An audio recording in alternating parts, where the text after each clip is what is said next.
മഞ്ഞുമ്മൽ ബോയ്സിന് പിന്നാലെ RDX cinema നിർമ്മാതാക്കൾക്കെതിരെയും സാമ്പത്തിക തട്ടിപ്പ് പരാതി. വാഗ്ദാനം ചെയ്ത ലാഭവിഹിതം നൽകിയില്ലെന്ന് 6 കോടി മുടക്കിയ അഞ്ജന എബ്രഹാം. കളക്ഷൻ രേഖകൾ പരിശോധിക്കാൻ അനുവദിച്ചില്ല.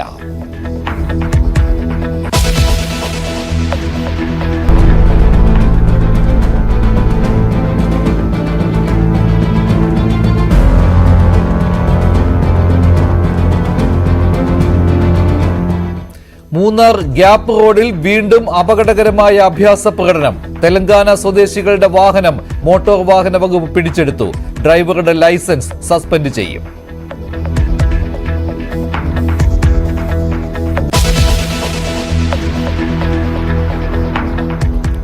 പകിട്ടില്ലാത്ത ജയവുമായി പോർച്ചുഗലും ഫ്രാൻസും യൂറോ കപ്പിന്റെ ക്വാർട്ടർ ഫൈനലിൽ.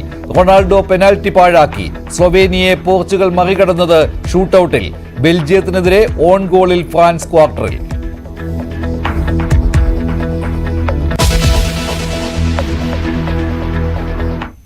രാഷ്ട്രപതിയുടെ പ്രസംഗത്തിന്മേലുള്ള നന്ദി പ്രമേയ ചർച്ചയ്ക്ക് പ്രധാനമന്ത്രി നരേന്ദ്രമോദി ഇന്ന് വൈകിട്ട് മറുപടി പറയും. കേന്ദ്ര സർക്കാരിനും BJPക്കുമെതിരെ ആഞ്ഞടിച്ചുള്ള രാഹുൽ ഗാന്ധിയുടെ പ്രസംഗത്തിനുള്ള മറുപടി പ്രധാനമന്ത്രിയിൽ നിന്നുണ്ടാകുമെന്ന് തന്നെയാണ് പ്രതീക്ഷിക്കുന്നത്. ഇന്നലത്തെ രാഹുൽ ഗാന്ധിയുടെ പ്രസംഗത്തിലെ ചില ഭാഗങ്ങൾ സഭാരേഖകളിൽ നിന്ന് സ്പീക്കർ നീക്കിയിട്ടുണ്ട്. ഹിന്ദു, അഗ്നിവീർ തുടങ്ങിയ പരാമർശങ്ങളാണ് നീക്കിയത്. എന്നാൽ സത്യത്തെ നീക്കം ചെയ്യാൻ കഴിയില്ലെന്നായിരുന്നു രാഹുൽ ഗാന്ധിയുടെ മറുപടി. പ്രധാനമന്ത്രിയും തുടർന്ന് മന്ത്രിമാരും പരാതി ഉന്നയിച്ചതിന് പിന്നാലെയാണ് സ്പീക്കർ രേഖകളിൽ നിന്ന് രാഹുലിന്റെ പ്രസംഗത്തിന്റെ ചില ഭാഗങ്ങൾ നീക്കിയത്. രാഹുൽ ഗാന്ധി സ്പീക്കർക്ക് കത്ത് നൽകിയിട്ടുണ്ട്.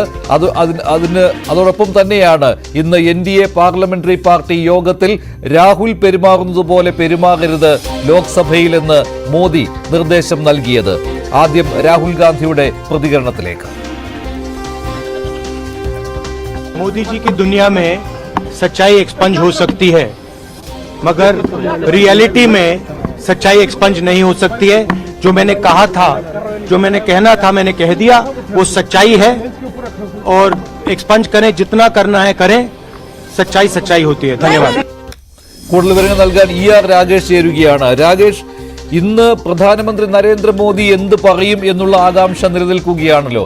അതോടൊപ്പം തന്നെ രാഹുൽ ഗാന്ധിയുടെ ഇന്നലത്തെ പ്രസംഗം ഏറെ ശ്രദ്ധേയമായതാണ്. അതിലെ ഏത് ഭാഗങ്ങളാണ് പ്രധാനമായും വെട്ടിമാറ്റിയത് സഭാരേഖകളിൽ നിന്ന്? മഞ്ജുഷ, 10 വർഷത്തിന് ശേഷം ലോക്സഭയിൽ പ്രതിപക്ഷ നേതാവിനെ കണ്ട ദിവസമായിരുന്നു ഇന്നലെ. രാഹുൽ ഗാന്ധിയുടെ പ്രസംഗം പ്രതിപക്ഷത്തിന്, പ്രത്യേകിച്ച് ഇന്ത്യ സഖ്യത്തിന് വലിയ ആവേശം നൽകുകയും സർക്കാരിനും BJPയെയും പ്രതിരോധത്തിലാക്കുകയും ചെയ്തിരുന്നു. പലപ്പോഴും ഭരണപക്ഷാംഗങ്ങൾ, പ്രധാനമന്ത്രി ഉൾപ്പെടെയുള്ളവർ ഇടപെടുന്നതും നമ്മൾ കണ്ടതാണ്. ഏതായാലും അതുമായി ബന്ധപ്പെട്ട വാദപ്രതിവാദങ്ങൾ ഇപ്പോഴും തുടരുകയാണ്.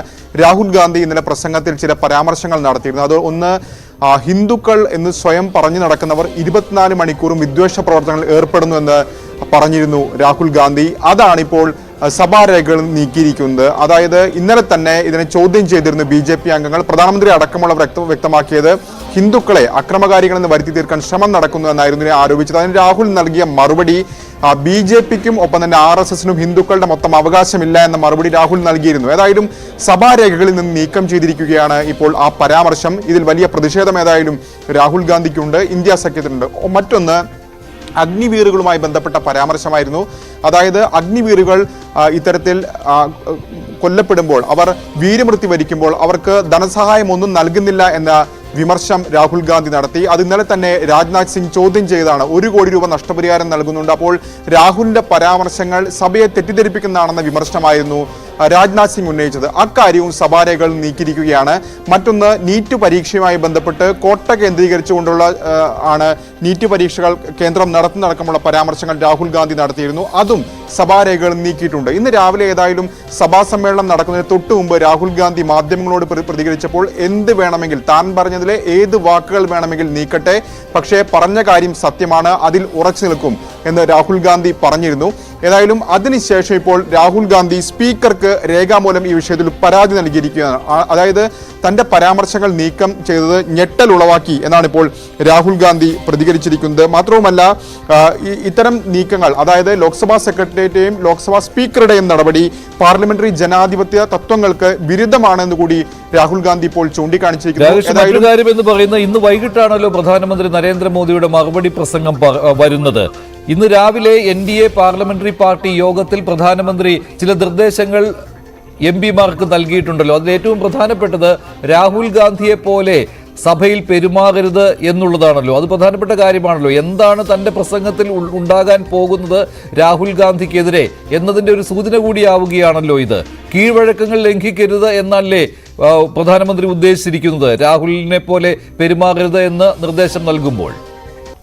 തീർച്ചയായും മഞ്ജുഷ്, പ്രധാനമന്ത്രിയുടെ മറുപടി പ്രസംഗത്തിൽ രാഹുൽ ഗാന്ധിക്കെതിരെ മറുപടി ഉണ്ടാകുമെന്ന കാര്യം തീർച്ചയാണ്. സാധാരണഗതിയിൽ ഇത്തരം വിമർശനങ്ങളൊക്കെ ഉന്നയിക്കുമ്പോൾ പ്രധാനമന്ത്രി ഇതിനെല്ലാം മറുപടി പറഞ്ഞു പോകുന്നതാണ് പതിവ്. അത് ഇത്തവണയും ഏതായാലും ആവർത്തിക്കുകയും ചെയ്യും. അതിന്റെ സൂചന തന്നെയായിരുന്നു ഇന്ന് NDA യോഗത്തിൽ പ്രധാനമന്ത്രി നടത്തിയ പരാമർശം. അതായത് രാഹുൽ ഗാന്ധിയെ കണ്ടു പഠിക്കരുത് എന്നായിരുന്നു അംഗങ്ങൾക്ക് നൽകിയ നിർദ്ദേശം, പ്രധാനമന്ത്രി നൽകിയ നിർദ്ദേശം. ഒപ്പം തന്നെ പ്രധാനമന്ത്രി സൂചിപ്പിച്ച മറ്റൊരു കാര്യം, രാഹുൽ ഗാന്ധിക്ക് ഈ ചർച്ചയിൽ പങ്കെടുക്കുന്ന അംഗങ്ങൾ രാഹുൽ ഗാന്ധിക്ക് വസ്തുതകൾ നിരത്തി മറുപടി പറയണമെന്ന പരാമർശം കൂടി പ്രധാനമന്ത്രിയുടെ ഭാഗത്തുനിന്നുണ്ടായി. ഏതായാലും 4 മണിക്ക് ശേഷമായിരിക്കും പ്രധാനമന്ത്രി ലോക്സഭയെ അഭിസംബോധന ചെയ്യുക. സ്വാഭാവികമായും രാഹുൽ ഗാന്ധി അടക്കം ഇന്നിപ്പോൾ അഖിലേഷ് യാദവ് അടക്കം ഉന്നയിച്ചിരിക്കുന്ന വിമർശനങ്ങൾക്കുള്ള മറുപടി പ്രസംഗത്തിൽ സ്വാഭാവികമായും ഉണ്ടാകുമെന്ന് ഉറപ്പാണ്. മഞ്ജു, ശരി. ER രാഗേഷാണ് വിവരങ്ങൾ നൽകിയത്.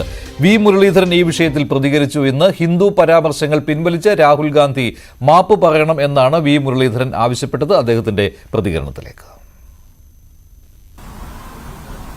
ഈ രാജ്യത്തെ ഹിന്ദു സമൂഹം മുഴുവൻ ഹിംസയുടെയും വെറുപ്പിന്റെയും അസത്യത്തിന്റെയും വക്താക്കളാണ് എന്നുള്ള അദ്ദേഹത്തിന്റെ ആക്ഷേപമാണ്. ഈ രാജ്യത്തെ ഹിന്ദു സമൂഹം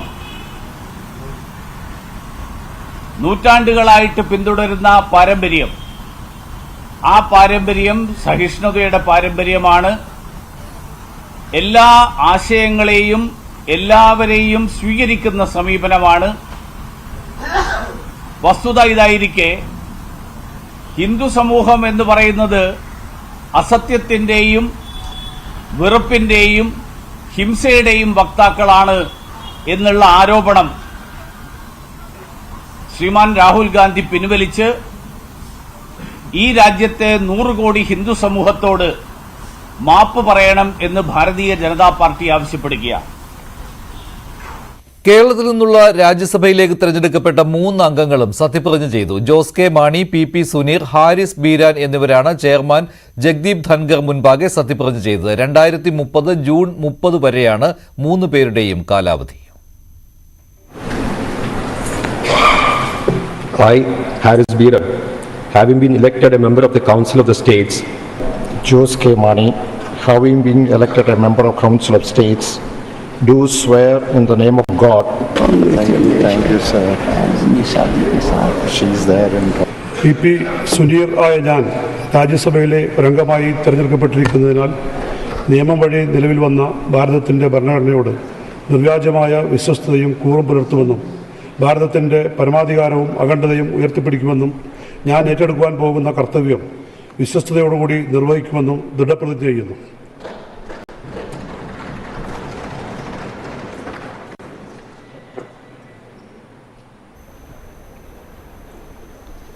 ഇന്ന് വൈകിട്ട് 4 മണിക്ക് ശേഷമാണ് നന്ദിപ്രമേയ ചർച്ചയ്ക്കുള്ള മറുപടി പ്രധാനമന്ത്രിയിൽ നിന്ന് പ്രതീക്ഷിക്കുന്നത്. മറ്റൊരു വാർത്തയിലേക്ക് പോവുകയാണ്. എങ്ങനെയാണ് തോറ്റത് എന്നതിനെക്കുറിച്ച് സംസ്ഥാന കമ്മിറ്റിയുടെ റിപ്പോർട്ടിംഗ് ജില്ലാ കമ്മിറ്റികളിൽ നടന്നതിൽ ഗുരുതരമായ കണ്ടെത്തലുകളാണ് ഉള്ളത്. ലോക്സഭാ തെരഞ്ഞെടുപ്പിലുണ്ടായത് തോൽവി മാത്രമല്ലെന്നും അടിത്തറ ഒലിച്ചുപോയതാണെന്നുമാണ് CPM-ന്റെ വിലയിരുത്തൽ. സംസ്ഥാന കമ്മിറ്റി അംഗീകരിച്ച തെരഞ്ഞെടുപ്പ് അവലോകന റിപ്പോർട്ടിലാണ് ഈ വിലയിരുത്തൽ ഉൾപ്പെട്ടിരിക്കുന്നത്. BJPക്ക് സ്വാധീനമില്ലാത്ത ഇടങ്ങളിൽ പോലും പാർട്ടി വോട്ടുകൾ BJPയിലേക്ക് ഒഴുകിയെന്നും CPM തുറന്ന് സമ്മതിക്കുകയാണ് സംസ്ഥാന സമിതിയുടെ ഈ റിപ്പോർട്ടിങ്ങിലൂടെ. കൂടുതൽ വിവരങ്ങൾ നൽകാൻ അരുൺ ചേരുകയാണ് തിരുവനന്തപുരത്ത് നിന്ന്. അരുൺ, ഗുരുതരമായ കാര്യങ്ങൾ തന്നെയാണോ ഈ റിപ്പോർട്ടിൽ ഇടം പിടിച്ചിരിക്കുന്നത്? ഇപ്പോൾ പാർട്ടിയുടെ വോട്ടുകൾ ഒഴുകിയത് BJPയിലേക്കാണ്.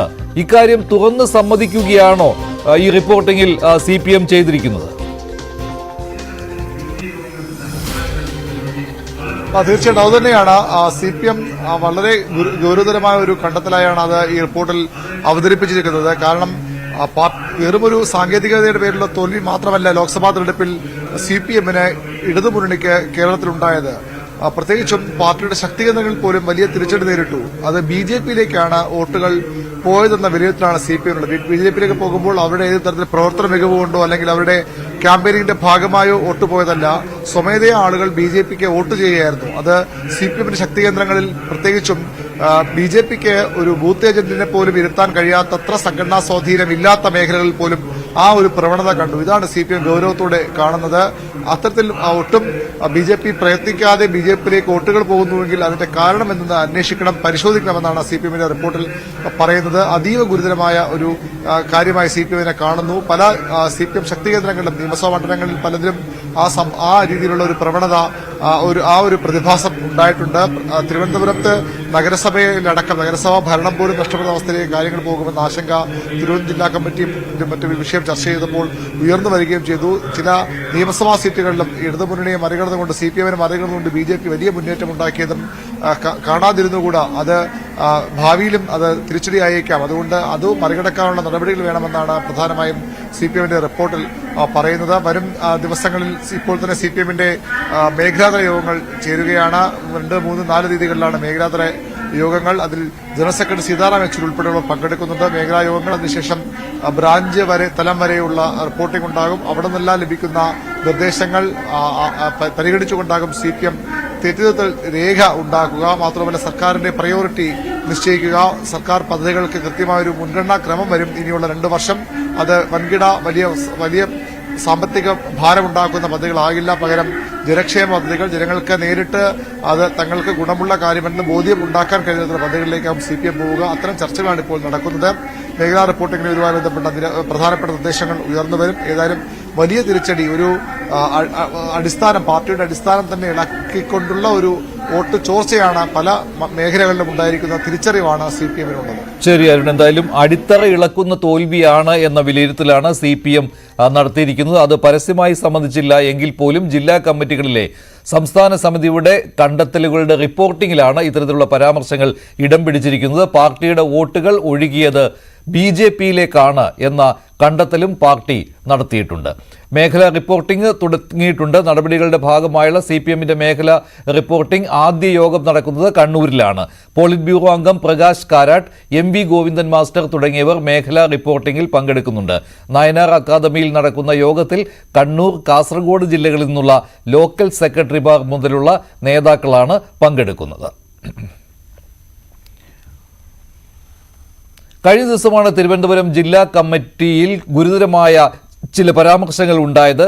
കരമന ഹരി എന്ന അംഗമാണ് മുഖ്യമന്ത്രിക്കെതിരെ ഗുരുതരമായ പരാമർശങ്ങൾ നടത്തിയത്. മുതലാളിത്ത ബന്ധമാണ് കരമന ഹരി ആരോപിച്ചിരുന്നത്.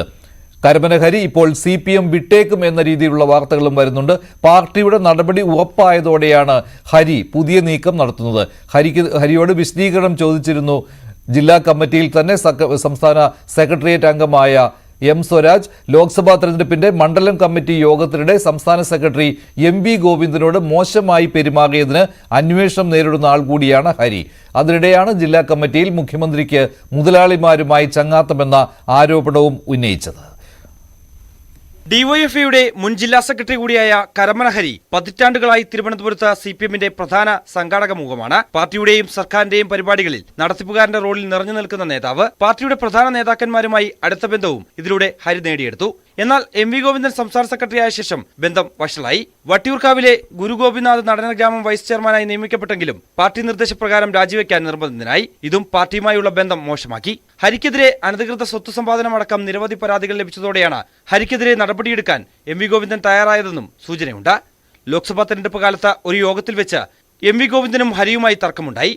അപ്പോൾ തന്നെ നടപടി വേണമെന്ന ആവശ്യമുയർന്നെങ്കിലും തെരഞ്ഞെടുപ്പ് സമയമായതിനാൽ തീരുമാനം മാറ്റിവെക്കുകയായിരുന്നു. ഇതിൽ പാർട്ടി നേതൃത്വം ഹരിയോട് വിശദീകരണവും തേടിയിരുന്നു.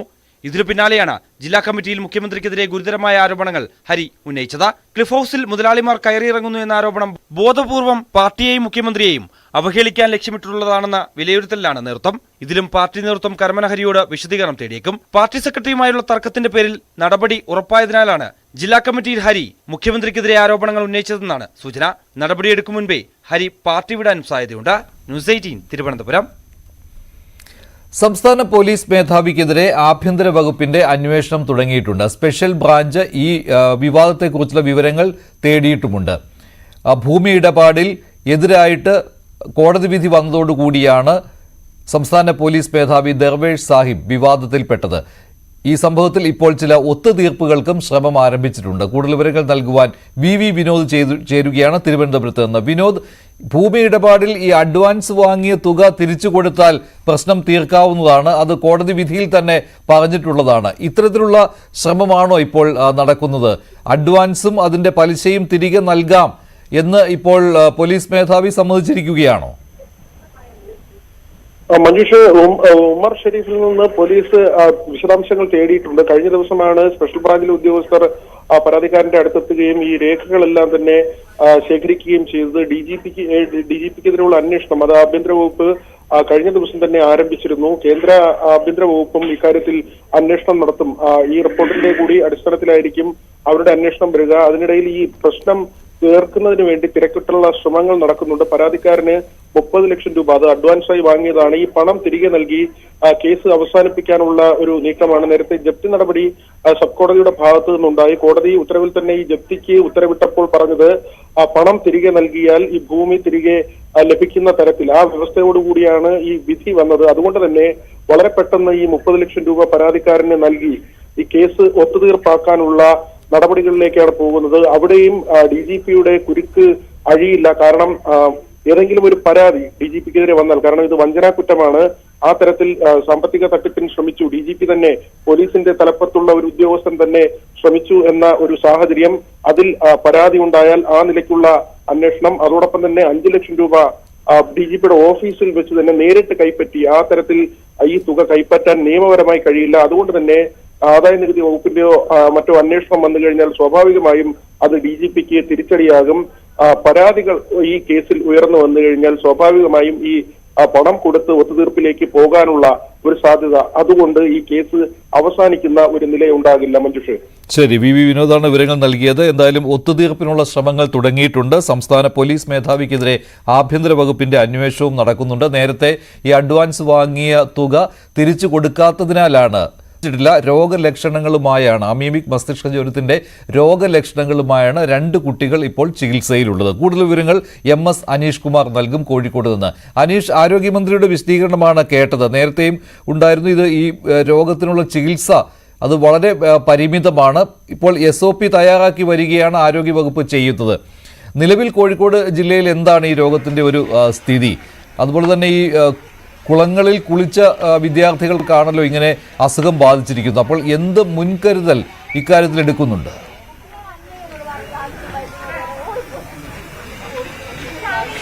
തീർച്ചയായും മന്ത്രി പറഞ്ഞതിൽ തന്നെ ഇതിന്റെ ഒരു വ്യാപ്തി അല്ലെങ്കിൽ ആശങ്കയുടെ ഒരു ഘടകമുണ്ട്. കാരണം ഈ 2 വിദ്യാർത്ഥികൾ നേരത്തെ രോഗം സ്ഥിരീകരിച്ച് ആശുപത്രികളിൽ ചികിത്സയിൽ കഴിഞ്ഞിരുന്നു. 2 പേരുടെയും ജീവൻ രക്ഷിക്കാൻ കഴിഞ്ഞില്ല. ആദ്യം മലപ്പുറം സ്വദേശിയായ കുട്ടിയും പിന്നീട് കണ്ണൂർ സ്വദേശിയായ കുട്ടിയും, 2 പേർക്കും ജലാശയങ്ങളിൽ നിന്നാണ് ഇത്തരം രോഗം പകരുകയും ചെയ്തത്. ഇപ്പോൾ 2 പേർ കൂടി സംശയത്തോടു കൂടി ചികിത്സയിൽ കഴിയുന്നു. ഒന്ന് പള്ളിക്കര സ്വദേശി, വടകരയ്ക്ക് അടുത്ത് പള്ളിക്കര സ്വദേശിയായ 14-കാരനും മറ്റൊന്ന് കീഴൂർ സ്വദേശിയായ 10 വയസ്സുകാരനുമാണ്. ഇതിൽ കീഴൂർ പള്ളിക്കര റോഡിലെ കിട്ടുംകുളത്തിൽ കുളിച്ച 14 വയസ്സുകാരന്റെ നില അതീവ ഗുരുതരമായി തുടരുകയാണ്. വെന്റിലേറ്റർ സഹായത്തോടുകൂടിയാണ് ഇപ്പോൾ ജീവൻ നിലനിർത്തുന്നത്. സ്വകാര്യ ആശുപത്രിയിലാണ്, കോഴിക്കോട് സ്വകാര്യ ആശുപത്രിയിലാണ് ചികിത്സയിൽ കഴിയുന്നത്. മറ്റു 10 വയസ്സുകാരൻ ഈ ചില ലക്ഷണങ്ങളോടുകൂടി കോഴിക്കോട് മെഡിക്കൽ കോളേജ് ആശുപത്രിയിലുണ്ട്. പക്ഷേ കാര്യമായ ലക്ഷണങ്ങൾ പ്രകടമല്ല എന്നാണ് ആശുപത്രിയിൽ നിന്നും അറിയിക്കുന്നത്. അതുകൊണ്ട് തന്നെ ആ കുട്ടിയുടെ കാര്യത്തിൽ വലിയ ആശങ്കയ്ക്ക് വകയില്ല എന്നാണ് നമുക്ക് ഈ ഘട്ടത്തിൽ പറയാൻ കഴിയുന്നത്. പക്ഷേ മറ്റേ കുട്ടിക്ക് അങ്ങേയറ്റം ഗുരുതരമായ അവസ്ഥയിലാണ്. ഇരുവരുടെയും പരിശോധനാ ഫലങ്ങൾ പുറത്തു വരാൻ ഇരിക്കുകയുമാണ്. എന്തായാലും ഈ 2 പേരും കുളിച്ച ജലാശയങ്ങൾ ഇതിനകം തന്നെ തിരിച്ചറിഞ്ഞിട്ടുണ്ട്. അവിടെ അണുവിമുക്തമാക്കുന്നതിനുള്ള നടപടിക്രമങ്ങൾ സ്വീകരിച്ചു. മറ്റ് ആളുകൾ ആ കുളത്തിൽ കുളിക്കാതിരിക്കുന്നതിനുള്ള ക്രമീകരണങ്ങൾ ഏർപ്പെടുത്തിയിട്ടുമുണ്ട്. ഒപ്പം ഇവിടങ്ങളിൽ കുളിച്ച ആളുകളുടെ പട്ടിക ഇതിനകം തയ്യാറാക്കിയിട്ടുണ്ട്. ഈ പട്ടികയിൽ നിന്നും ആർക്കെങ്കിലും എന്തെങ്കിലും ലഘുവായ രോഗലക്ഷണങ്ങളെങ്കിലും പ്രകടമായാൽ ചികിത്സ തേടണം, അല്ലെങ്കിൽ കൃത്യമായ നിർദ്ദേശം റിപ്പോർട്ട് ചെയ്യണം എന്ന നിർദ്ദേശമാണ് ഇപ്പോൾ നൽകിയിരിക്കുന്നത്. എന്തായാലും കുട്ടികളിൽ തന്നെ 15 വയസ്സിന് മേൽ പ്രായമുള്ള കുട്ടികളാണ് ഇതിനകം ഈ രോഗമെന്ന് എല്ലാവരും. അതുകൊണ്ട് തന്നെ കൃത്യമായ ഒരു ജാഗ്രത ഈ ജലാശയങ്ങളിലും മറ്റും കുളിക്കുമ്പോൾ വേണമെന്ന നിർദ്ദേശം ആരോഗ്യവകുപ്പ് പുറപ്പെടുവിച്ചിട്ടുണ്ട്. പ്രത്യേകിച്ചും ഈ ചെവിയിലും മറ്റും മുറിവുള്ളവരോ അല്ലെങ്കിൽ മറ്റു അങ്ങനെയുള്ള കുട്ടികളൊന്നും ഈ കുളത്തിൽ കുളിക്കാതിരിക്കുക, അല്ലെങ്കിൽ അത്തരം കുറച്ച് നിർദ്ദേശങ്ങളൊക്കെ നൽകിയിട്ടുമുണ്ട്. എന്തായാലും ഈ സംബന്ധിച്ച് കൃത്യമായ ഒരു SOP ഉടൻ പുറത്തിറക്കുമെന്ന് ആരോഗ്യമന്ത്രി അറിയിച്ചിട്ടുമുണ്ട്. നിലവിൽ കൃത്യമായ മരുന്നില്ല എന്നത് തന്നെയാണ് ഈ രോഗത്തിന്റെ ഏറ്റവും വെല്ലുവിളി. രോഗലക്ഷണങ്ങൾക്കുള്ള മരുന്നുകൾ നൽകുന്ന നടപടിയാണ് ഇപ്പോഴും നടക്കുന്നത്. എന്തായാലും നിലവിൽ അതീവ ഗുരുതരാവസ്ഥയിൽ ചികിത്സയിൽ കഴിയുന്ന ഫറൂഖ് സ്വദേശിയുടെ നില ഇപ്പോഴും അതേ അവസ്ഥയിൽ തന്നെ തുടരുമെന്നാണ് ആശുപത്രിയിൽ നിന്ന് നമുക്ക് മനസ്സിലാക്കാൻ. മലിനമായ ജലാശയങ്ങളിൽ കുളിക്കരുത് എന്ന നിർദ്ദേശം ആരോഗ്യ വകുപ്പ് നൽകിയിട്ടുണ്ട്. ഒരു സ്റ്റാൻഡേർഡ് ഓപ്പറേറ്റിംഗ് പ്രൊസീജിയർ അത് തയ്യാറാക്കി വരികയാണ് ആരോഗ്യ വകുപ്പ് ഇപ്പോൾ ചെയ്യുന്നത്. മറ്റു വാർത്തയിലേക്ക്. ഇന്നലെയാണ് നിയമസഭയിൽ പോലീസുകാരിലെ മാനസിക സമ്മർദ്ദത്തെക്കുറിച്ചുള്ള ചർച്ച നടന്നത്. ഈ വിഷയം പ്രതിപക്ഷം നിയമസഭയിൽ ഉന്നയിച്ചു. ഇതേ നിയമസഭയിൽ നിന്ന് ഇന്ന് മേലുദ്യോഗസ്ഥരുടെ പീഡനത്തിനെതിരെ പരാതി ഉയർന്നിരിക്കുകയാണ്. നിയമസഭയിലെ സുരക്ഷാ സേനയായ വാച്ച് ആൻഡ് വാർഡാണ് ഇങ്ങനെയൊരു പരാതി ഉന്നയിക്കുന്നത്. ഉന്നത ഉദ്യോഗസ്ഥന്റെ മാനസിക പീഡനത്തിനെതിരെയാണ് വാച്ച് ആൻഡ് വാർഡിന്റെ കൂട്ടപ്പരാതി വന്നിരിക്കുന്നത്. നിയമസഭയിലെ ചീഫ് മാർഷലിന്റെ ചുമതലയുള്ള മൊയ്തീൻ ഹുസൈനെതിരെയാണ് സർജന്റ് അസിസ്റ്റന്റുമാർ പരാതി നൽകിയത്. ഇദ്ദേഹത്തിന്റെ കുടുംബത്തിന് ഭക്ഷണം വാങ്ങിക്കൊടുക്കാൻ വിസമ്മതിച്ച പോലീസുകാരനെ ക്യാമ്പിലേക്ക് മടക്കി അയച്ചു എന്ന് പരാതിയുണ്ട്. അടുത്ത ബന്ധുക്കളുടെ ചികിത്സയ്ക്ക് പോലും അവധി അനുവദിക്കുന്നില്ലെന്നും പരാതിയിൽ പറയുന്നു. പരാതിയുടെ പകർപ്പ് ന്യൂസ് 18 പുറത്തുവിടുകയാണ്. നിയമസഭയിലെ സർജന്റ് അസിസ്റ്റന്റുമാരുടെ പരാതിയിൽ ഗുരുതരമായ ആരോപണങ്ങളാണ് ഉന്നയിച്ചിട്ടുള്ളത്. ചീഫ് മാർഷൽ ചുമതലയുള്ള ഉദ്യോഗസ്ഥൻ അകാരണമായി ഉദ്യോഗസ്ഥരെ മാനസികമായി പീഡിപ്പിക്കുന്നു എന്നാണ് പ്രധാന പരാതി. മാത്രമല്ല, അവധി ചോദിച്ചാൽ നൽകില്ല. അവധി നൽകിയാൽ തന്നെ പിന്നീട് അതിന്റെ പേരിൽ കൂടുതൽ ഡ്യൂട്ടി ഇടുകയും ആ രീതിയിൽ ഉപദ്രവിക്കുകയും ചെയ്യുന്ന പരാതിയും ഇതിലുണ്ട്. മാത്രമല്ല, ഈ ഉദ്യോഗസ്ഥന്റെ വീട്ടുകാർക്ക് ഭക്ഷണം വാങ്ങിക്കൊടുക്കാൻ പോലും പോലീസ് ഉദ്യോഗസ്ഥരെ ഉപയോഗപ്പെടുത്തുന്നു. അതിന് വിസമ്മതിച്ചയാളെ ക്യാമ്പിലേക്ക് മടക്കി അയച്ചു തുടങ്ങിയ ഗുരുതരമായ പരാതികളും ഈ ഉദ്യോഗസ്ഥനെതിരെ ഉണ്ട്. എണ്ണി ഓരോ സംഭവങ്ങൾ ചൂണ്ടിക്കാട്ടിയാണ് ഉദ്യോഗസ്ഥരുടെ പരാതി. ഒരു പോലീസുകാരന്റെ അച്ഛനെ ആശുപത്രിയിൽ കൊണ്ടുപോയിട്ട് വന്നപ്പോൾ അതിന് ലീവ് അനുവദിക്കാതെ ശകാരിച്ചു, അസഭ്യം പറഞ്ഞു എന്ന പരാതിയുണ്ട്. മറ്റു പോലീസുകാരന്റെ ഭാര്യ ഗർഭിണിയാകുമ്പോൾ അവരെ ആശുപത്രി കൊണ്ടുപോകാൻ പോലും അനുവദിക്കാതെ, അങ്ങനെ വേണമെങ്കിൽ ഈ ഉദ്യോഗസ്ഥരുടെ ഈ ഭാര്യ വീട്ടുകാർ തന്നെ കൊണ്ടുപോകൂടെ, എന്തിന് നിങ്ങൾ പോകുന്നു എന്ന് ചോദിച്ച് ശകാരിച്ചതായും ലീവ് അനുവദിക്കാതെ വിഷമിപ്പിച്ചതായും പരാതിയിൽ പറയുന്നു. മറ്റൊരു വനിതാ ജീവനക്കാരുടെ അച്ഛൻ ക്യാൻസർ ചികിത്സയ്ക്ക് പോകാൻ ആശുപത്രി കൊണ്ടുപോകാൻ അതിനും അനുമതി നൽകിയില്ല, അതിനും ലീവ് അനുവദിക്കാനാകില്ല, കടുത്ത നിലപാടെടുത്തു. ഒരു പോലീസുകാരന്റെ 6 മാസം പ്രായമുള്ള കുട്ടിയുടെ ദേഹത്ത് ശരീരത്തിൽ ചൂടുവെള്ളം വീണപ്പോൾ ചൂടുവെള്ളം വീണാൽ പൊള്ളില്ലേ എന്ന് പറഞ്ഞ് പരിഹസിച്ചു. അതിനും അവധി അനുവദിച്ചില്ല തുടങ്ങി ഗുരുതരമായ ആരോപണങ്ങളാണ് നൽകുന്നത്. സാധാരണഗതിയിൽ പോലീസ് ഉദ്യോഗസ്ഥർക്ക് സുഖവാസം എന്ന തലത്തിൽ അവർ ജോലിക്ക് തിരഞ്ഞെടുക്കുന്നതാണ് ഡെപ്യൂട്ടേഷനായി. നിയമസഭയിലേക്ക് 3 വർഷത്തേക്കാണ് സാധാരണ ഡെപ്യൂട്ടേഷൻ അനുവദിക്കുക. അവിടെ അത് 5 വർഷം വരെ നീട്ടി കൊണ്ടുപോകാറുണ്ട്. പക്ഷേ ഇപ്പോൾ ആ ഉദ്യോഗസ്ഥർക്ക് കൂടി വലിയ പീഡനം നേരിടേണ്ടി വരുന്നുവെന്നാണ് ഈ പരാതിയിൽ നിന്ന് വ്യക്തമാക്കുന്നത്. ഇന്നലെ നിയമസഭയിൽ പോലീസ് ഉദ്യോഗസ്ഥരുടെ ആത്മഹത്യാ പ്രവണത വർദ്ധിക്കുന്നു, ആത്മഹത്യകൾ പെരുകുന്നു, അവരുടെ മാനസികമായി അവരെ ഉദ്യോഗസ്ഥർ പീഡിപ്പിക്കുന്ന അവസാനിപ്പിക്കുന്ന ആവശ്യപ്പെട്ടുകൊണ്ട് പ്രതിപക്ഷം ചർച്ച നടത്തിയിരുന്നു. പക്ഷേ ആ സംഭവം നടക്കുമ്പോഴും ഈ ഉദ്യോഗസ്ഥർക്കെതിരെയുള്ള പീഡന പരാതി മുഖ്യമന്ത്രിക്കും അതുപോലെ തന്നെ നിയമസഭാ സ്പീക്കർക്കും നിയമസഭാ സെക്രട്ടറിക്കും മുമ്പാകെ ഉണ്ട്. ഇതുവരെയും ഒരു നടപടി ആ വിഷയത്തിൽ ഉണ്ടായിട്ടില്ല. ഈ ഉദ്യോഗസ്ഥനെതിരെ ശക്തമായ നടപടി വേണമെന്നാണ് ഈ പോലീസ് വനിതാ വാച്ച് ആൻഡ് വാർഡുമാരുടെ ആവശ്യം. ഇതിൽ കൂടുതൽ നടപടി ആവശ്യപ്പെട്ട് സംസ്ഥാന പോലീസ് മേധാവിക്കും അവർ പരാതി നൽകിയിട്ടുണ്ട്. ഈ പരാതിയിൽ നിയമസഭാ സെക്രട്ടേറിയറ്റ് അന്വേഷണം ആരംഭിച്ചതായും സൂചനയുണ്ട്. നിയമസഭയിൽ നിന്നാണ് ഇങ്ങനെയൊരു പരാതി വന്നിരിക്കുന്നത്. ഇനി ഇന്നലെ ന്യൂസ് 18 പുറത്തുവിട്ട ഒരു വാർത്തയുടെ ഫോളോ അപ്പാണ്. പാസ്റ്റർക്കെതിരെ മകൾ പരാതി നൽകിയ വാർത്തയാണ് ന്യൂസ് 18 ഇന്നലെ നൽകിയത്. ഈ വിഷയം ചർച്ച ചെയ്യാൻ യോഗം വിളിച്ചിരിക്കുകയാണ് IPC സഭ. സഭ ആസ്ഥാനമായ കുമ്പനാട് IPC എക്സിക്യൂട്ടീവ് കമ്മിറ്റി യോഗമാണ് ചേരുന്നത്. മകളുടെ പരാതിയിൽ പാസ്റ്റർക്കെതിരെ നടപടി വരാനാണ് സാധ്യതയുള്ളത്. പാസ്റ്റർ കുറ്റക്കാരനാണെന്ന് കണ്ടെത്തിയാൽ സസ്പെൻഡ് ചെയ്യുമെന്ന് IPC സ്റ്റേറ്റ് സെക്രട്ടറിയായ പാസ്റ്റർ ഡാനിയേൽ അറിയിച്ചിട്ടുണ്ട്. ഒരു കാരണവശാലും പാസ്റ്ററെ സംരക്ഷിക്കുന്നില്ല െന്നും സഭാ നേതൃത്വം ന്യൂസ് 18നോട് പറഞ്ഞു. നാളെ ആ ചർച്ച ചെയ്ത് അതിനകത്ത് പ്രഥമ ദൃഷ്ടിയാൽ എന്തെങ്കിലും തന്നെ കുറ്റങ്ങൾ ആരോപിക്കപ്പെടുന്ന കുറ്റങ്ങൾ അദ്ദേഹം സമ്മതിക്കുകയോ അദ്ദേഹത്തിന് ഉണ്ടെന്ന് നമ്മൾ മനസ്സിലാക്കിയാൽ തന്നെ അന്വേഷണ വിധേയമായി സസ്പെൻഡ് ചെയ്യും. അത് കഴിഞ്ഞിട്ട് ആ സസ്പെൻഷൻ നമ്മൾ പ്രസ്ബിറ്ററിയിൽ വെച്ച് അംഗീകരിക്കും. അപ്പൊ പ്രസ്ബിറ്ററിയിൽ ഈ വിഷയം അംഗീകരിക്കുമ്പോൾ തന്നെ പ്രസ്ബിറ്ററിയിൽ നിന്ന് ഒരു ഉപസമിതിയെ അതിനുവേണ്ടി അന്വേഷണത്തിന് വേണ്ടി തീരുമാനിക്കും. എന്നിട്ട് ആ അന്വേഷണം കമ്മീഷൻ പോയി അന്വേഷിച്ച് അദ്ദേഹത്തിന് പൂർണ്ണ ഇത് വന്നെങ്കിൽ മാത്രമേ നമുക്ക് ഫൈനൽ ഡിസിഷൻ എടുക്കാൻ പറ്റുള്ളൂ. രണ്ടുപേരുടെയും വാദിയുടെയും പ്രതിയുടെയും വാദം കേട്ട് അവരുടെ കുറ്റങ്ങൾ ന്യായങ്ങൾ നമുക്ക് മനസ്സിലാക്കി മാത്രമേ നമുക്ക് അടുത്ത ഡിസിഷൻ എടുക്കാൻ പറ്റുള്ളൂ. ഒരു വളരെ ഭാവിയല്ലേ, നമുക്ക് ചുമ്മാ ആരെങ്കിലും ഇതിന് പറഞ്ഞു ചാടാൻ പറ്റില്ലല്ലോ. ഇപ്പം നിങ്ങളും മനുഷ്യനാണ്, ഞാനും മനുഷ്യനാണ്. നാളെ ആർക്കും ആരും എന്തും പറയാം. അപ്പം പറയുന്നതിനകത്ത് യാഥാർത്ഥ്യം ഉണ്ടോ എന്ന് അന്വേഷിച്ച് മനസ്സിലാക്കണ്ടേ? അപ്പൊ അന്വേഷിച്ച് മനസ്സിലാക്കിയതിന് ശേഷം മാത്രമേ നമുക്കൊരു ഫൈനൽ ഡിസിഷൻ എടുക്കാൻ പറ്റൂ. നമ്മളിപ്പം പാസിന്റെ ഭാഗത്ത് തെറ്റുണ്ടെങ്കിൽ ഞങ്ങൾ അദ്ദേഹത്തെ സംരക്ഷിക്കാൻ പോകുന്നൊന്നുമില്ല. ഞങ്ങൾക്ക് അദ്ദേഹം തെറ്റുകാരനാണെങ്കിൽ ശിക്ഷിക്കപ്പെടണം. IPC സ്റ്റേറ്റ് സെക്രട്ടറിയുടെ വാക്കുകളാണ് കേട്ടത്. ടോം കുര്യാക്കോസ് ഈ വാർത്തയുടെ കൂടുതൽ വിവരങ്ങൾ നൽകും കൊച്ചിയിൽ നിന്ന്. ടോം, IPCക്ക് ഇത് നേരത്തെ അറിയാത്ത ഒരു കാര്യമാണോ? ഇങ്ങനെയൊരു പരാതി IPCയുടെ മുൻപാകെ വന്നിട്ടില്ല എന്നാണോ? ഇപ്പോൾ നിലവിൽ സഭ യോഗം ചേരുന്നുണ്ടല്ലോ, ഒരു സമിതിയെ വെച്ച് അന്വേഷിക്കുന്നു ഇല്ലേ? അങ്ങനെ ഒരു തീരുമാനത്തിലേക്കല്ലേ പോകുന്നത്?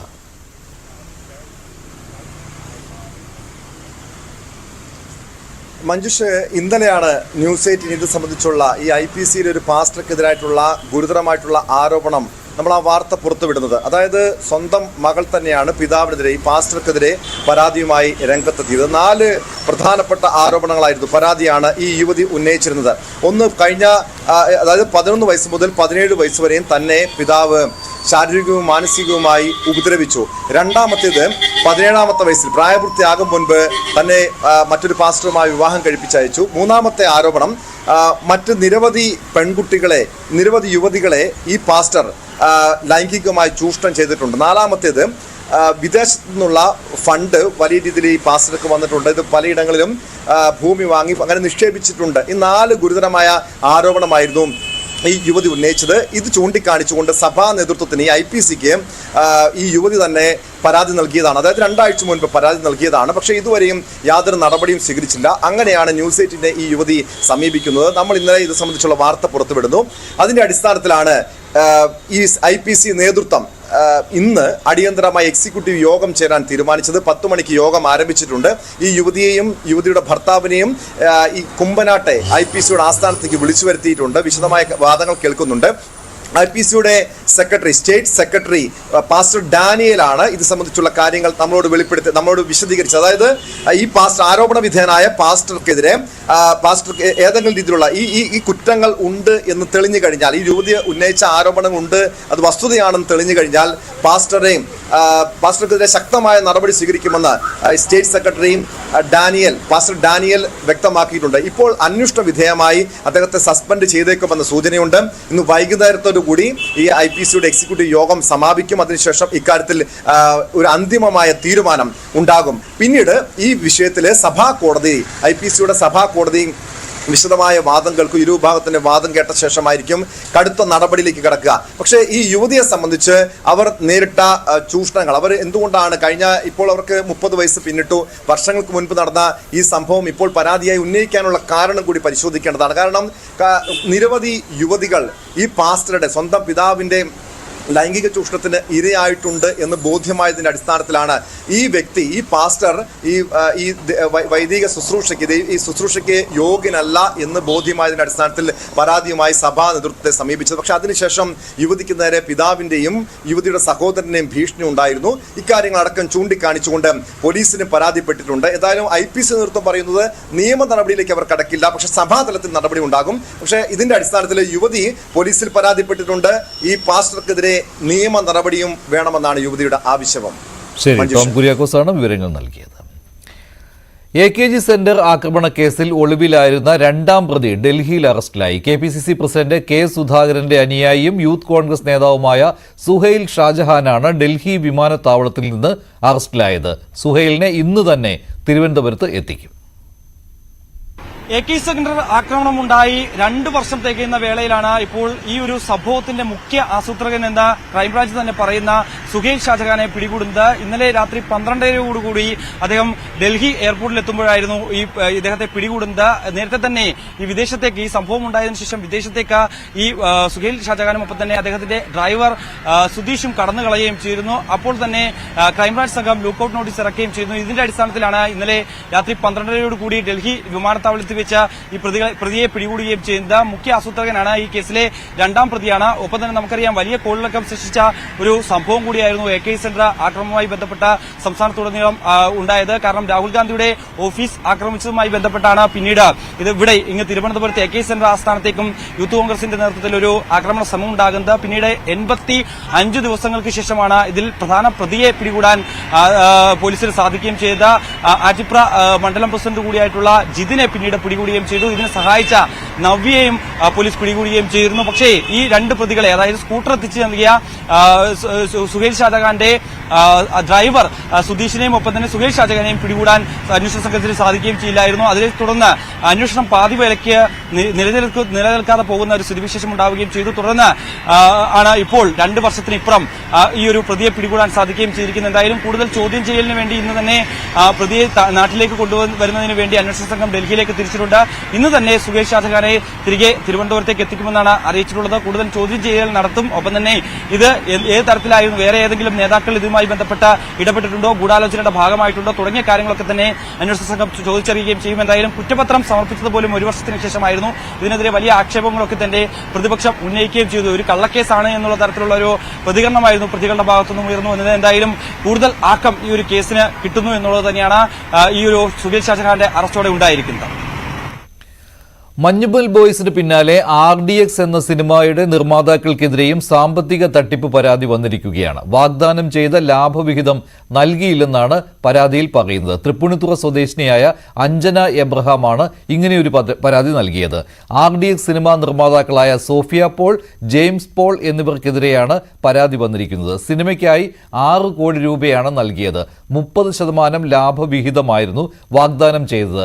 എന്നാൽ സിനിമ 100 കോടിയിലേറെ രൂപ വരുമാനം നേടിയിട്ടും വാഗ്ദാനം ചെയ്ത ലാഭവിഹിതം കിട്ടിയിട്ടില്ലെന്നാണ് പരാതിക്കാരി പറയുന്നത്. കൂടുതൽ വിവരങ്ങൾ നവമി ദിനേശ് നൽകും. RDX സിനിമ നിർമ്മാതാക്കളായ സോഫിയ പോളിനും ജെയിംസ് പോളിനുമെതിരെയാണ് തൃപ്പൂണിത്തുറ സ്വദേശി അഞ്ജന എബ്രഹാം പരാതി നൽകിയത്. 13 കോടി രൂപ ബജറ്റിൽ സിനിമ നിർമ്മിച്ചു നൽകാമെന്നാണ് പറഞ്ഞ് സമീപിച്ചത്. ഇതിൽ 6 കോടി രൂപയാണ് പരാതിക്കാരിയിൽ നിന്നും വാങ്ങി അതിൽ 30% ലാഭവിഹിതമായി നൽകാമെന്നും വാഗ്ദാനം ചെയ്തു. നിർമ്മാണം പൂർത്തിയായപ്പോൾ ചിലവ് 23 കോടിയിലേക്ക് എത്തിയെന്നും നിർമ്മാതാക്കൾ അഞ്ജനയെ ധരിപ്പിച്ചു. കഴിഞ്ഞ വർഷം ഓഗസ്റ്റ് 25-ന് റിലീസ് ചെയ്ത സിനിമയുടെ കളക്ഷൻ 100 കോടിക്ക് മുകളിലെന്ന് നിർമ്മാതാക്കൾ തന്നെ അവകാശപ്പെട്ടിട്ടുണ്ട്. എന്നിട്ടും പലതവണ ആവശ്യപ്പെട്ടിട്ടാണ് മുടക്കു മുതലായ 6 കോടി രൂപ തിരികെ നൽകിയതെന്നും പരാതിയിൽ പറയുന്നു. ഇതിനുശേഷം 3 കോടി 6 ലക്ഷം രൂപ നൽകാമെന്നും കരാർ അവസാനിപ്പിക്കാൻ തയ്യാറാണെന്നും നിർമ്മാതാക്കൾ പറഞ്ഞു. തുടർന്ന് സിനിമയുടെ വരവ് ചെലവുകൾ കണക്കുകൾ സംബന്ധിച്ച രേഖകൾ ആവശ്യപ്പെട്ടു. എന്നാൽ മൂന്നാം കക്ഷി ആയതിനാൽ രേഖകൾ നൽകാനാവില്ലെന്ന് നിർമ്മാതാക്കൾ പറഞ്ഞു. പിന്നീട് ആവശ്യപ്പെട്ടപ്പോൾ സാമ്പത്തിക വിവരങ്ങൾ പുറത്തു പറയില്ല എന്ന കരാർ ഒപ്പിട്ട് നൽകി രേഖകൾ നൽകാമെന്നും പറഞ്ഞു. കരാർ ഒപ്പിട്ട് നൽകിയിട്ടും നിർമ്മാതാക്കൾ സാമ്പത്തിക വിവരങ്ങൾ നൽകിയിട്ടില്ല. ഇതോടെയാണ് തൃപ്പൂണിത്തറ ഹിൽ പാലസ് പോലീസിന് പരാതി നൽകിയത്. വഞ്ചന, ഗൂഢാലോചന, സാമ്പത്തിക തട്ടിപ്പ് എന്നിവയിൽ സോഫിയ പോളിനും ജെയിംസ് പോളിനുമെതിരെ കേസെടുക്കണമെന്നാണ് പരാതിയിലെ ആവശ്യം. സീറോ മലബാർ സഭയിലെ കുർബാന ഏകീകരണ തർക്കത്തിന് പരിഹാരമായി. എറണാകുളം അങ്കമാലി അതിരൂപതയിലും സിനഡ് കുർബാന ചൊല്ലും. വിമത വിഭാഗവുമായി സഭാ നേതൃത്വം ചർച്ച നടത്തിയിരുന്നു. ഈ ചർച്ചയിലാണ് ഇങ്ങനെയൊരു ധാരണ വന്നിരിക്കുന്നത്. എന്നാൽ വിശ്വാസികൾക്ക് എതിർപ്പുണ്ടെങ്കിൽ കുർബാന അർപ്പണ രീതിയിൽ വൈദികന് തീരുമാനമെടുക്കാമെന്നാണ് ധാരണയായതെന്ന് അൽമായ മുന്നേറ്റം ഭാരവാഹികൾ പറഞ്ഞിട്ടുണ്ട്. എന്നാൽ തെറ്റിദ്ധാരണ പരത്തുന്ന ആർച്ച് ബിഷപ്പിന്റെ വീഡിയോ സന്ദേശം അബദ്ധത്തിൽ സംഭവിച്ചതാണെന്ന് സഭാ നേതൃത്വം അറിയിച്ചതായും അൽമായ നേതൃത്വം വിശദീകരിച്ചു. ഡാനി പോൾ തയ്യാറാക്കിയ റിപ്പോർട്ട് കാണും. സിറോ മലബാർ സഭയിൽ കഴിഞ്ഞ കുറെ അധികം നാളുകളായി നിലനിന്നിരുന്ന ഒരു തർക്കമായിരുന്നു കുർബാന ഏകീകരണം സംബന്ധിയായ വിഷയങ്ങൾ. അതിൽ വലിയൊരു എതിർപ്പ് എറണാകുളം അങ്കമാലി അതിരൂപതയിൽ നിന്ന് ഭൂരിപക്ഷം വരുന്ന വിശ്വാസികളും വൈദികരുടെയും ഒരു എതിർപ്പ് നിലനിന്നിരുന്നു. പല കാരണങ്ങളുണ്ടായിരുന്നു. ഇപ്പോൾ അതൊരു സമവായത്തിലേക്ക് എത്തിയിരിക്കുന്നു എന്നതാണ്. ഈ സമാധാനപരമായി കുറച്ച് നീക്കുപോക്കുകൾ ഞങ്ങൾ ഉണ്ടാക്കിയിട്ടുണ്ട്. ആ നീക്കുപോക്കുകളിലൂടെ സമാധാനപരമായി പ്രശ്നത്തിനൊരു പരിഹാരത്തിലേക്ക് എത്തും. പിന്നീട് കുർബാനയും ഇനി അർപ്പിക്കപ്പെടും എറണാകുളം അങ്കമാലി അതിരൂപതയിൽ. അങ്ങനെ പറയുന്നതിനേക്കാൾ കുറച്ചുകൂടി നല്ലത് അതെന്താന്ന് വെച്ച് കഴിഞ്ഞാൽ ജനാഭിമുഖ കുർബാന അനുവദനീയമായി ലിസിറ്റായി എറണാകുളം അങ്കമാലി അതിരൂപതയിൽ അർപ്പിക്കപ്പെടുമെന്നുള്ളതാണ്. ജനാഭിമുഖ കുർബാനയ്ക്കൊപ്പം സിനഡ് കുർബാനയും ആഴ്ചകളിൽ, അതായത് ഞായറാഴ്ച ദിവസങ്ങളിൽ ഒരു സിനഡ് കുർബാന, അത് സാധിക്കുന്ന ദേവാലയങ്ങളിലെല്ലാം ഉണ്ടാകും. പറഞ്ഞാൽ സഭാ നേതൃത്വം ഒരു വിട്ടുവീഴ്ചകളിലേക്ക് എത്തുന്നുവെന്ന്. തീർച്ചയായിട്ടും സഭാ നേതൃത്വം മാത്രമല്ല, ഞങ്ങളും ഒരു വിട്ടുവീഴ്ചയിലേക്ക് എത്തുന്നു എന്നാണ്. കാരണം ഞങ്ങൾ സിനഡ് കുർബാന ഒരെണ്ണം പോലും അർപ്പിക്കില്ല എന്ന് പറഞ്ഞിരുന്നവരാണ്. അപ്പൊ ഞങ്ങളും ചെറിയ വിട്ടുവീഴ്ച ചെയ്യുന്നു, അവരും ചെറിയ വിട്ടുവീഴ്ച ചെയ്യുന്നു. ക്രൈസ്തവികമായി ഇത് പരിഹരിക്കപ്പെടുന്നു എന്നുള്ളതാണ് ഏറ്റവും പ്രധാനപ്പെട്ട ഒരു കാര്യം. ഇപ്പോൾ സഭാ നേതൃത്വവുമായി നടത്തിയ ചർച്ചകൾക്ക് ശേഷമാണ് സിറോ മലബാർ സഭയുടെ ആസ്ഥാനമായ മൗണ്ട് സെന്റ് തോമസിൽ നിന്ന് വരുന്നത്. അതിനുശേഷം നടത്തിയ വിശദീകരണം വ്യക്തമാണ്. ഇതിൽ സിറോ മലബാർ സഭയിൽ എറണാകുളം അങ്കമാലി അതിരൂപതയിലും കുർബാന ഏകീകരണം അത് ആ രീതിയിലേക്ക് തന്നെ പോകുന്നു. വിശേഷപ്പെട്ട ദിവസങ്ങളിലുമെല്ലാം തന്നെ ഒരു സിനഡ് കുർബാന അർപ്പിക്കാൻ തങ്ങൾ തയ്യാറായിരിക്കുന്നു എന്ന് അവർ പറയുകയും ചെയ്യുന്നു. ഒപ്പം തന്നെയും ജനാഭിമുഖ കുർബാനയ്ക്ക് താൽക്കാലികമായ ഒരു അംഗീകാരം നേടിയെടുക്കാൻ കഴിഞ്ഞതായുമാണ് അവർ വ്യക്തമാക്കുന്നത്. എന്തായാലും ഇനിയുള്ള നാളുകളിലെങ്കിലും സഭയുടെ എറണാകുളം അങ്കമാലി അതിരൂപതയുടെയെങ്കിലും വിശേഷ്യ വലിയ തർക്കങ്ങളില്ലാതെ മുന്നോട്ട് പോകാൻ കഴിയുമെന്ന ഒരു പ്രതീക്ഷയാണ് അവർ പങ്കുവയ്ക്കുകയും ചെയ്യുന്നത്. കൊച്ചിയിൽ നിന്ന് ക്യാമറമാൻ മനോജിനൊപ്പം ഡാനി പോൾ, ന്യൂസ് 18. മാസങ്ങളായി സിറോ മലബാർ സഭയുടെ എറണാകുളം അങ്കമാലി അതിരൂപതയിൽ നിലനിന്ന ഒരു തർക്കമാണ് ഇന്നത്തെ ചർച്ചയിലൂടെ പരിഹാരമാകുന്നത്. ജനാഭിമുഖ കുർബാനയ്ക്കൊപ്പം തന്നെ സിനഡ് കുർബാനയും തീരുമാനമായിരിക്കുകയാണ്. അങ്ങനെയൊരു അഭിപ്രായ സമന്വയത്തിലാണ് വിശ്വാസികളും അതുപോലെ തന്നെ സഭാ നേതൃത്വവും വന്നെത്തിയിരിക്കുന്നത്. ആലപ്പുഴ മാന്നാറിൽ 15 വർഷം മുൻപ് കാണാതായ പെൺകുട്ടിയെ കൊന്നു കുഴിച്ചു മൂടിയതായി സംശയം. സംഭവത്തിൽ 4 പേരെ പോലീസ് കസ്റ്റഡിയിലെടുത്തിട്ടുണ്ട്. ജില്ലാ പോലീസ് മേധാവിയുടെ നേതൃത്വത്തിലാണ് അന്വേഷണം. കൂടുതൽ വിവരങ്ങൾ ശരണ്യ സ്നേഹജൻ നൽകും. ശരണ്യ, എന്താണ് ഇങ്ങനെയൊരു സംശയം ഇപ്പോൾ വന്നിരിക്കുന്നത്? അങ്ങനെയാണെങ്കിൽ ഏത് സ്ഥലത്താണ് കുഴിച്ചിട്ടിരിക്കുന്നത്? അങ്ങനെയുള്ള വിവരങ്ങൾ ഇനി കണ്ടെത്തേണ്ടതുണ്ടല്ലോ. മഞ്ജുഷ, ജില്ലാ പോലീസ് മേധാവിക്ക് ലഭ്യമായ ഒരു കത്തിന്റെ, അതായത് ഒരു ഊമക്കത്തിന്റെ അടിസ്ഥാനത്തിൽ നടത്തിയ അന്വേഷണത്തിലാണ് ഇപ്പോൾ ഒരു കൊലപാതക വിവരം ചുരുളഴിഞ്ഞിരിക്കുന്നത്. മാന്നാർ എരവത്തൂർ സ്വദേശിനിയായ കല എന്ന 20 വയസ്സുകാരിയായ പെൺകുട്ടി വിവാഹത്തിന് ശേഷം ഇവരെ പിന്നീട് കാണാതായിരുന്നു. പക്ഷെ ഇത് സംബന്ധിച്ച് ഒരു പരാതിയും ആരും നൽകിയിരുന്നില്ല എന്നുള്ളതാണ്. പിന്നീട് വർഷങ്ങൾക്ക് ശേഷം ഇപ്പോൾ ജില്ലാ പോലീസ് മേധാവി ചൈത്ര തെരേസ ജോണിന് ഒരു കത്ത് ലഭ്യമാകുന്നു. ആ കത്തിന്റെ ഉള്ളടക്കം ഈ പെൺകുട്ടി കൊല ചെയ്യപ്പെട്ടതാണ് എന്നുള്ളതായിരുന്നു. അതിനെ തുടർന്ന് നടത്തിയ അന്വേഷണത്തിലാണ് ഇപ്പോൾ ഇത്തരത്തിലൊരു സംഭവത്തിന് വിവരം ലഭ്യമായിട്ടുള്ളത്. എരവത്തൂർ സ്വദേശിയായ അനിൽകുമാറിന്റെ ഭാര്യയാണ് കല. അനിൽകുമാറിനും ഒപ്പം തന്നെ മറ്റ് ബന്ധുക്കൾക്കും, അതായത് അനിൽകുമാറിന്റെ അടുത്ത ബന്ധുക്കൾക്കും ഈ കൊലപാതകത്തിൽ പങ്കുണ്ട് എന്നുള്ള അവരെ ഒരു കുറ്റസമ്മതമൊക്കെ ഇപ്പോൾ പോലീസിൽ ലഭ്യമായിട്ടുണ്ട്. 4 പേർ ഇപ്പോൾ പോലീസ് കസ്റ്റഡിയിലാണ്. അനിൽകുമാർ വിദേശത്താണ് എന്നുള്ളതാണ് നമുക്ക് ലഭ്യമായ വിവരം. ഇവര് പോലീസിനോട് ഇത്തരത്തിലൊരു കൊലപാതകം നടന്നിട്ടുണ്ട് എന്നുള്ള വിവരം സ്ഥിരീകരിച്ചിട്ടുണ്ട്. ഒപ്പം തന്നെ ഫോറൻസിക് വിഭാഗത്തിന്റെയും അത് മാത്രമല്ല വീട്ടിൽ പരിശോധന നടത്താനായി, അതായത് സെപ്റ്റിക് ടാങ്ക് അടക്കം തുറന്ന് സെപ്റ്റിക് ടാങ്ക് തള്ളി എന്നുള്ള രീതിയിലാണ് ഇപ്പോൾ വിവരം ലഭ്യമായിട്ടുള്ളത്. അത്തരത്തിൽ അത് തുറന്ന് പരിശോധിക്കുന്നതിന് വേണ്ടി കഴിഞ്ഞ ദിവസം RBIയുടെ അനുമതി തേടിയിരുന്നു. അതിന് പിന്നാലെ ഇപ്പോൾ ഫോറൻസിക് വിഭാഗത്തിന്റെ കൂടി അനുമതി നൽകണമെന്ന് ആവശ്യപ്പെട്ട് മാന്നാർ പോലീസ് വിവരം നൽകിയിട്ടുണ്ട്. അമ്പലപ്പുഴ CIക്കാണ് ഇങ്ങനൊരു കേസ് ഉണ്ടായപ്പോൾ അമ്പലപ്പുഴ CIക്കാണ് ഇത് ജില്ലാ പോലീസ് മേധാവി ഈ കേസ് ആദ്യം ഏൽപ്പിക്കുന്നത്. തുടർന്ന് നടത്തിയ അന്വേഷണത്തിലാണ് ഇത്തരം കൊലപാതകമാണെന്നുള്ള വിവരം ലഭ്യമായിട്ടുള്ളത്. മാന്നാർ പോലീസിന് കൈമാറുകയും ചെയ്തിട്ടുള്ളത്. മാന്നാർ പോലീസ് അല്പസമയത്തിനകം തന്നെ എരവത്തൂരിലെ വീട്ടിൽ ഫോറൻസിക് സംഘം അടക്കമുള്ള വിദഗ്ധ സംഘം ഇപ്പോൾ പരിശോധന നടത്തും. മഞ്ജുഷ്. ശരി, ശരണ്യ സ്നേഹത്തിനാണ് വിവരങ്ങൾ നൽകിയത്. ഉച്ചയ്ക്ക് ശേഷം പരിശോധന നടത്താനാണ് തീരുമാനം. ഒരു രഹസ്യ കത്തിലൂടെയാണ് പോലീസിന് ഇങ്ങനെ ഒരു വിവരം കിട്ടിയിരിക്കുന്നത്. കോഴിക്കോട് കൊയിലാണ്ടി ഗുരുദേവ കോളേജിലെ സ്ഥിതി ഗുരുതരമാവുകയാണ്. SFI നടത്തിയ മാർച്ചിൽ സംഘർഷമുണ്ടായി. പ്രിൻസിപ്പലിനെതിരെയാണ് SFI അവിടെ സമരം നടത്തുന്നത്. SFI പ്രവർത്തകർ ബാരിക്കേഡ് മറിച്ചിട്ട് ക്യാമ്പസിനകത്ത് കയറി. അതിന്റെ ദൃശ്യങ്ങളാണ് കാണുന്നത്.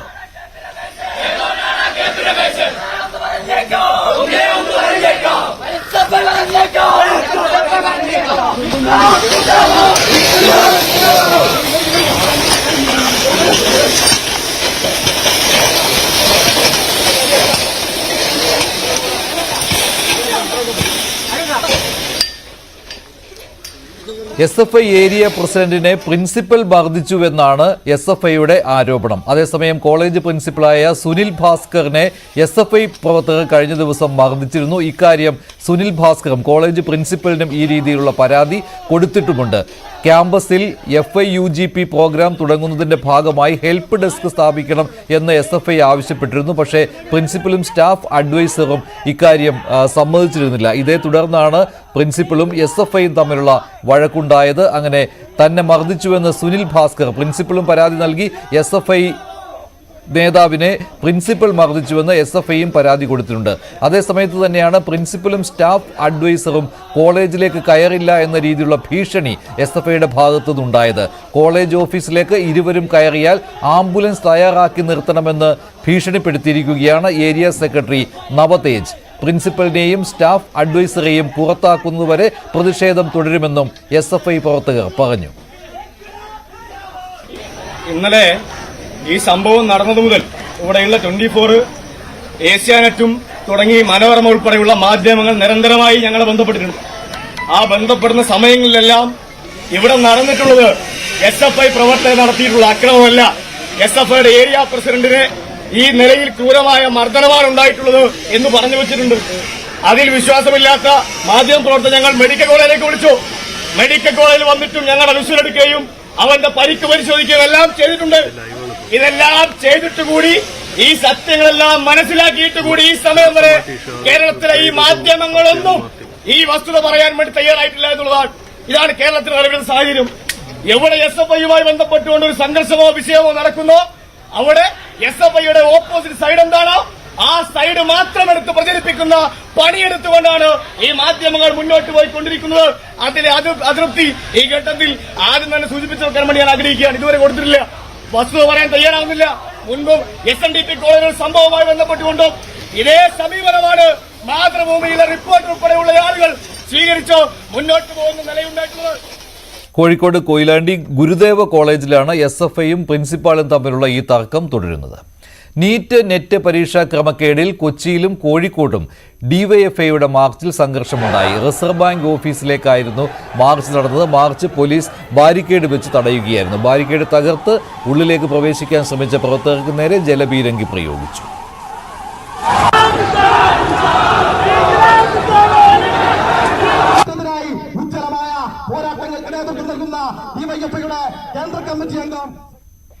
കോഴിക്കോട് കൊടുവള്ളിയിൽ +1 വിദ്യാർത്ഥികൾക്ക് റാഗിങ്ങിനിടെ ക്രൂരമർദ്ദനം. കൊടുവള്ളി ഗവൺമെന്റ് ഹയർ സെക്കൻഡറി സ്കൂളിലെ +1 വിദ്യാർത്ഥികളായ 3 പേർക്കാണ് +2 വിദ്യാർത്ഥികളുടെ മർദ്ദനമേറ്റത്. ഒരാളുടെ കൈ ഒടിഞ്ഞു, ഒരാളുടെ ദേഹത്ത് കോമ്പസ് കൊണ്ട് മുറിവേൽപ്പിച്ചിട്ടുണ്ട്.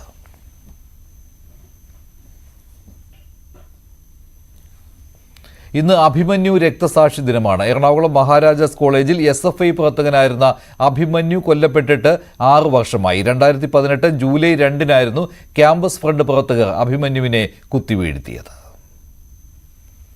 രക്തസാക്ഷികൾ മരിക്കുന്നില്ലെന്ന ആപ്തവാക്യം അടിവരയിട്ടുറപ്പിക്കുകയാണ് അഭിമന്യുവിന്റെ ക്യാമ്പസ്. അഭിമന്യു കൊല്ലപ്പെട്ടിട്ട് 6 വർഷമായെങ്കിലും വിങ്ങലോടെയല്ലാതെ മഹാരാജാസിന് അത് ഓർത്തെടുക്കാനാകുന്നില്ല. ക്യാമ്പസിൽ അഭിമന്യു നടന്നു തീർത്ത വഴികളിലൊന്നിലും അവന്റെ മുദ്രാവാക്യം വിളികളില്ല. പക്ഷേ അവിടുത്തെ ചുവരുകളിൽ ഹൃദയം നിറഞ്ഞു ചിരിക്കുന്ന അഭിമന്യുവിന്റെ ചിത്രമുണ്ട്. മരണത്തിനിപ്പുറവും അഭിമന്യുവിനെ അടയാളപ്പെടുത്തുന്ന ആ നിഷ്കളങ്കമായ ചിരി. ക്യാമ്പസിന്റെ ഇടനാഴികളിൽ എവിടെയൊക്കെയോ അവൻ ഉറക്കെ ചൊല്ലിയിരുന്ന കവിതയുടെ ഏടുകൾ ഇടറി വീഴുന്നുണ്ട്.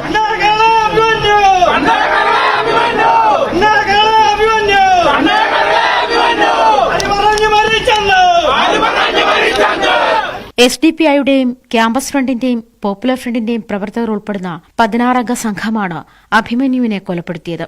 മഹാരാജാസ് ക്യാമ്പസിൽ പോസ്റ്റർ ഒട്ടിക്കുന്നതുമായി ബന്ധപ്പെട്ട് SFI പ്രവർത്തകരും ക്യാമ്പസ് ഫ്രണ്ട് പ്രവർത്തകരും തമ്മിലുണ്ടായ തർക്കമാണ് അഭിമന്യുവിന്റെ കൊലപാതകത്തിൽ കലാശിച്ചത്.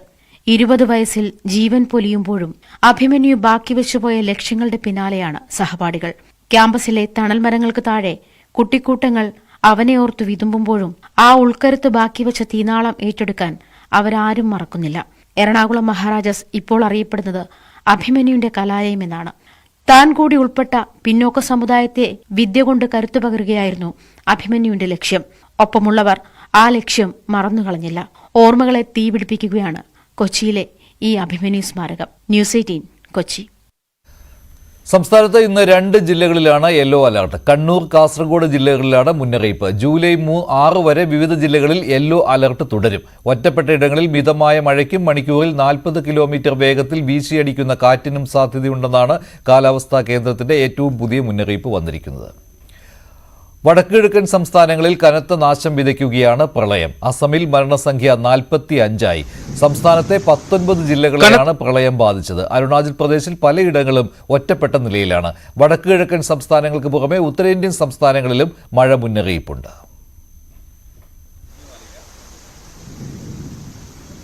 കനത്ത മഴയിൽ 8 നദികൾ കരകവിഞ്ഞൊഴുകിയതോടെയാണ് അസമിലെ സ്ഥിതി വഷളായത്. 19 ജില്ലകളിലെ 1275 ഗ്രാമങ്ങളെ പ്രളയം ബാധിച്ചു. കരീംഗഞ്ച്, ലഖിംപൂർ ജില്ലകളിലാണ് സ്ഥിതി ഏറ്റവും രൂക്ഷം. 10,000-ലധികം ആളുകൾ ദുരിതാശ്വാസ ക്യാമ്പുകളിൽ അഭയം തേടി. NDRFിന്റെ നേതൃത്വത്തിൽ രക്ഷാപ്രവർത്തനം തുടരുകയാണ്. കാസിരംഗ ദേശീയോദ്യാനവും പ്രളയത്തിൽ വെള്ളത്തിനടിയിലായി.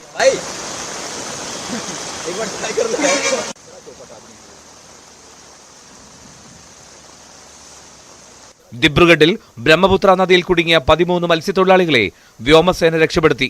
അരുണാചൽ പ്രദേശിലും മേഘാലയയിലും സ്ഥിതി രൂക്ഷമാണ്. മേഘാലയയിലെ ലുംഷ്നോങ്ങിൽ ദേശീയപാത 40 പൂർണ്ണമായും ഒഴുകിപ്പോയ നിലയിലാണ്.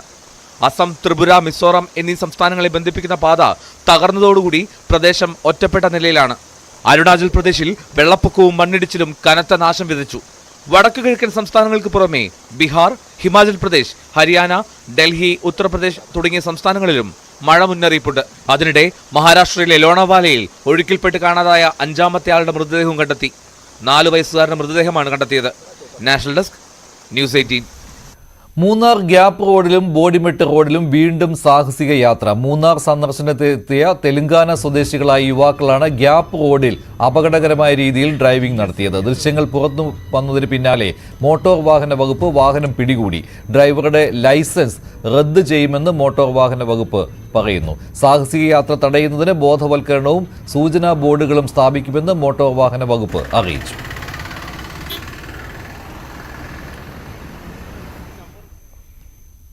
അതിരപ്പള്ളി മലക്കപ്പാറ റോഡിൽ ഗതാഗതം തടസ്സപ്പെടുത്തി കബാലി വീണ്ടും. രാവിലെ 7 മണി മുതൽ കൊമ്പൻ റോഡിന് നടുവിൽ നിലയുറപ്പിച്ചതോടെ മണിക്കൂറുകളാണ് ഗതാഗതം തടസ്സപ്പെട്ടത്. 10 മണിയോടെയാണ് കബാലി റോഡിൽ നിന്ന് മാറിയത്.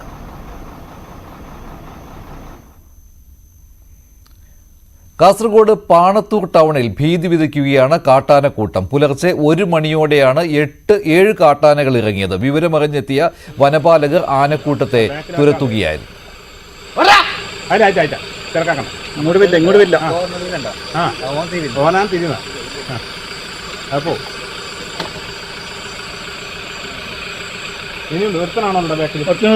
പോയി.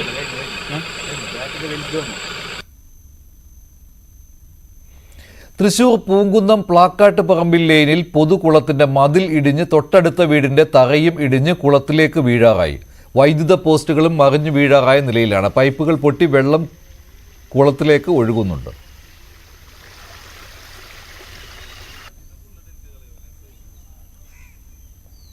യൂറോ കപ്പിൽ പകിട്ടില്ലാത്ത ജയവുമായി പോർച്ചുഗലും ഫ്രാൻസും ക്വാർട്ടർ ഫൈനലിലെത്തി. സ്ലൊവേനിയയെ നേരിട്ട പോർച്ചുഗൽ ഗോൾ രഹിത സമനിലയ്ക്കൊടുവിലാണ് പെനാൽറ്റി ഷൂട്ടൌട്ടിൽ ജയം സ്വന്തമാക്കിയത്.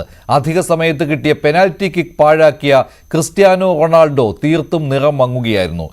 ബെൽജിയത്തിനെതിരെ ഓൺ ഗോളിലാണ് ഫ്രാൻസിന്റെ ജയം. 85-ാം മിനിറ്റിലായിരുന്നു ഈ വിജയ ഗോൾ.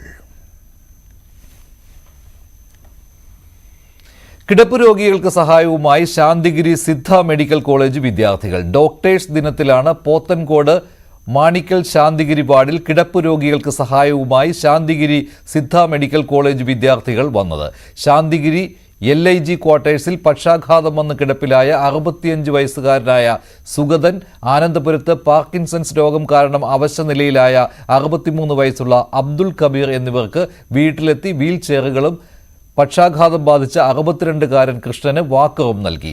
വാർഡിലെ മറ്റ് കിടപ്പ് രോഗികളിൽ വാക്കിംഗ് സ്റ്റിക്കുകൾ, ഡയപ്പറുകൾ എന്നിവ വിതരണം ചെയ്തു. College principal doctor DK Soundararajan വിതരണോദ്ഘാടനം നിർവഹിച്ചു. മാണിക്കൽ ഗ്രാമപഞ്ചായത്ത് ക്ഷേമകാര്യ സ്റ്റാൻഡിംഗ് കമ്മിറ്റി ചെയർപേഴ്സൺ R സഹീറത്ത് ബീവി, ആശാവർക്കർ മല്ലിക S, science club coordinator professor Sheeja N എന്നിവർക്കൊപ്പം വീടുകളിലെത്തിയാണ് വിദ്യാർത്ഥികൾ വീൽ ചെയറും വാക്കറും നൽകിയത്.